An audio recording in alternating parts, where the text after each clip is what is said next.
All right, so here we go. We have her back lifted up after putting her down last night. Got the last of the couple things I wanted to get done here this morning. Got the seats removed here, but the front ones I got them moved up. I just got to unbolt them so I can rip the carpet out. But the big thing is windows are out, doors are out, except for that one over there. The motor's burned up or locked or something. But I got the lower part of the dash out, which is all I need. I'm gonna leave the radio plugged in just because that one is the one that, from what I've heard, is the most likely to kind of freak out your system and go haywire and lock everything up. And I don't really have to have it unplugged. I'm just gonna zip tie it down so it doesn't get bounced all around during the derby, and that's it. So just gotta take the carpet out, but again, I just wanted the lower portion off so I can make a kind of have a clean surface here to weld pretty solid right there. I shouldn't need to take that off, so I'm not going to. I'm going to leave it like that for now. That way I don't have to unplug anything more. Again, once I had it out, carefully unplugging everything, fired her up, or had the battery terminals off, of course, but put the battery lines back on, fired her up, made sure she ran in all gears, backed her up on the stand, and then disconnected the terminals again, so there's no power running through as I'm unplugging things. Don't want to trip anything. And again, back here, I'm just going to take the wires and just kind of run them over my cage. So just got to take the rear seat out inside and just rip the carpet up, and that's pretty much it. So the last thing really we need to do, and I am going to do it, I'm a little nervous about it, but I'm going to drop the tank. I do believe I need all three of those lines, I think. So I'm going to carefully cut them about right here underneath the car. It's actually kind of nice. They come down through here and then they go to the center of the car, and from like here back they are super rusted, so I'm going to cut them like right there, and then I have my 3/8 fuel line with my high pressure clamps that I'll use to hook onto that and then run it to the fuel pump there, which again I'll drop the tank, unplug those, and then I'll cut that out, and I have my derby tank that I'll make that on. So that is the last thing to do, really. I mean, this is just a little bit of cleanup. I'm not even worried about it if I get to it today, because it's going to rain the next 4 days up to the derby. I'm just going to put her in the shed, but pretty much ready to go. Again, this window here, I don't know, it's locked up or something, so I'm just going to take all those guts out so I can get it down and get to the window, and again, you just undo the bolts and they just slide right out. Front and rear window I'll break, maybe do that this evening if I had enough time, but up front, again, would have liked to have gotten to that radiator fans, but I don't think I'm going to mess with it. Just make sure I have all the sensors off, and we'll go from there. So, final stages, hopefully I can do this tank successfully, so we'll see.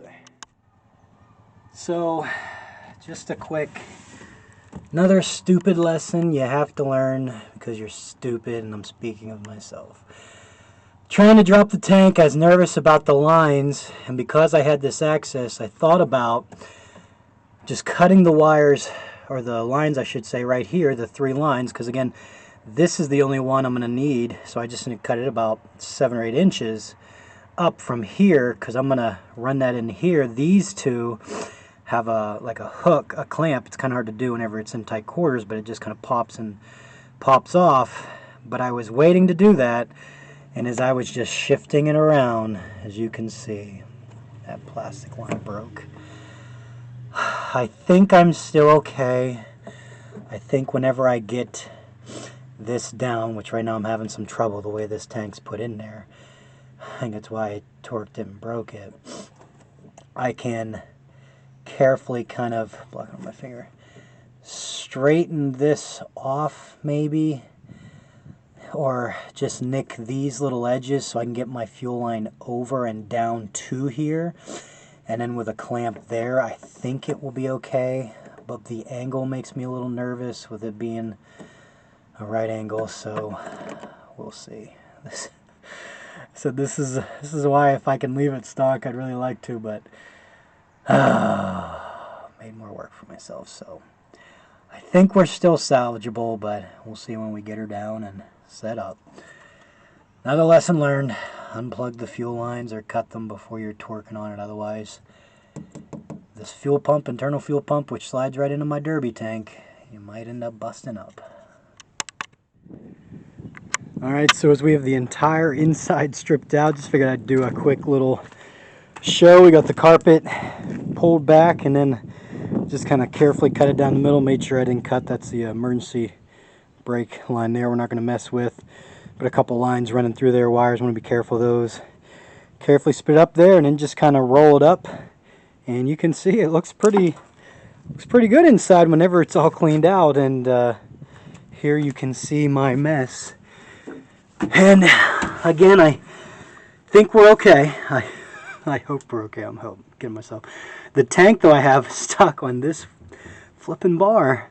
Runs across, and the way it's mounted over here and over here, it's not like you can just take this bar off because it's like run into the strut. And I'm like, well, not only is it rusted beyond rust, but I don't know if that's going to mess with like the wheel function or whatever. So kind of just carefully cut back here, covered up my gas lines there, which I have cut, so I didn't break off this last one. And again, that guy, see if I can carefully clip back those, and I should be able to still maybe feed right into that. I don't know, I'm kind of nervous about that, but I'm gonna get a bar here under this guy and pinch it up because it's catching on the top of the tank, so I can't shift it forward and down because it keeps running into this flipping bar. So I'm gonna have my brother's gonna be here in a moment, help me with that, and then should have the gas tank out, and yeah, putting the driver's seat back in, getting it positioned where I want it, and then the only thing left inside is the cage. So hoping to get the tank out here soon, and then cut those gas lines and see if we can get it straightened out before night ends tonight. Best case scenario.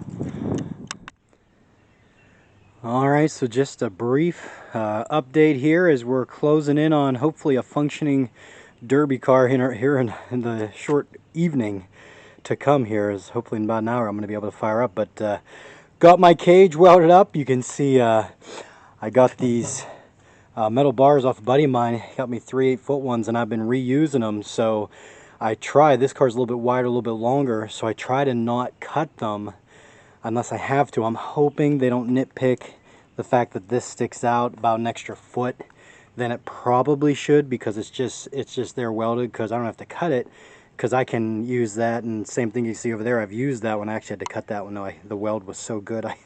A buddy of mine welded that one. You can see the pieces are still there. I had to cut the bar instead of the weld. But my weld, just a Chicago Electric welder, my old man's, and his Hobart rather, welding mask. I do have my own gloves, so I'm coming along. My wife actually bought me a welder, but she bought me a stick welder, not a MIG welder. I'm like, oh honey, I don't do stick welders. I barely do these ones. So not a great weld, if you will. You know, it kind of bounces on me. Get the camera to focus, you can see, but it's pretty solid. You know, I kind of, and by the way, you know, absolutely, I did not do this first time. Get your tool and clean the surface of the metal. As you can see, it's been out in the rain, it's rusted, to make a clean surface for welding. I did not do that the first time, and not only was I not a great welder with not a great weld, but I also didn't have a clean surface, so that didn't really go well. But it actually held for a couple derbies, but wasn't a very good weld. But yeah, I can see how I like to do it. This is why I just took out the bottom part of the dash. One, because then I don't have to mess with all that extra stuff. It's not a big deal.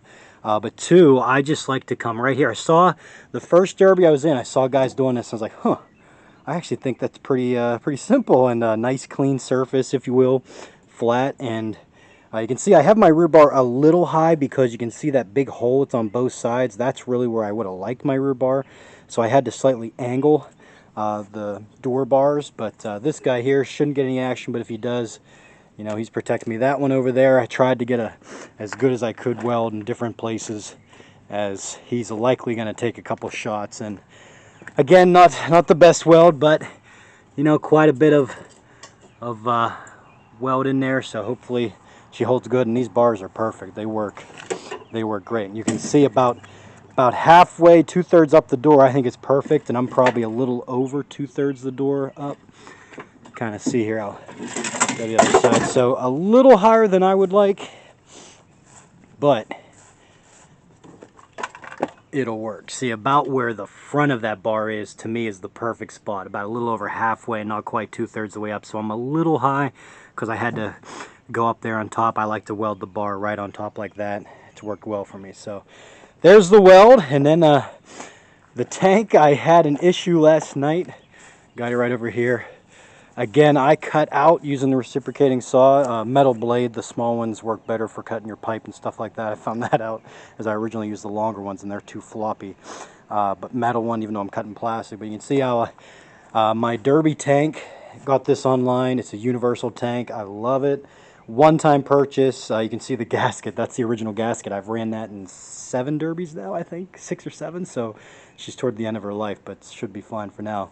But it's got this. I just this sits on over top of that piece there. So I just set it down, just briefly trace it, and then I take the reciprocating saw. You see, I kind of cut a straight line. But the plastic tanks, it's nice. You can easily kind of round it around. Metal tanks are harder. And then that is it. And then there's our fuel cell, or the internal fuel pump. That one was actually nice to take off. It just had a little kind of strap around it and came right out. It was nice and easy. So that I'll set on top of here, and then this goes down, bolted down with my 1/2-inch nuts. Sets like that. The fuel cell sits down in there just like it should normally in the Derby or in the tank. Tighten it down, tighten the bolts down, and she should be set. It's worked great. 5-gallon M&M Boys, if I do remember. Online you can order them. Takes a little while for them to get them, but does a great job. And this is what was stuck. This is the internal fuel tank, the top of it, as well as the fuel cell. You can see it's actually damaged, but the fuel pump itself still works. That should be sitting there locked. That's for the PT Cruiser that in my preseason kind of Derby upcoming season video I had fired up before I took it out. Well, I had that metal piece jammed down over here, and this had like ribs because it needed to have like a plastic piece tightened down on it. Well, I just glued it because this plastic piece was too big with my metal piece and my nuts, so it wouldn't work. So to get it off, I took it to my buddy, and he had a machine, if you will, that was able to kind of slowly grind down across these and smooth them out enough that I was able to get that off and still not wreck that. Phone's going off. Still not wreck that, so I can reuse that, even though it looks kind of rough. It's been through 4 Derbies, so it's pretty impressive, that one fuel cell. So final stages here, the fuel pump and tank, get that together, make one more quick video, and then hopefully we've got a working Derby car. We'll see. Alright, so there it is. Went on beautifully. You can see how the universal M&M Boys Derby tank, so nice. And this thing here just got the clip over, tightened it down, didn't tighten it too tight because that baby's pretty old, but she's on there snug. My only concern is this guy. Again, this is the one that as I just was kind of shaking the wire a little bit to see if they were still mounted, snapped. I tried to carefully cut just the top off, and these little edges, these little triangle like support pieces, so it's not as sturdy, but it's small, and it should be big enough that I can get a clamp on there. So fingers crossed, because that went together beautifully. Here we go.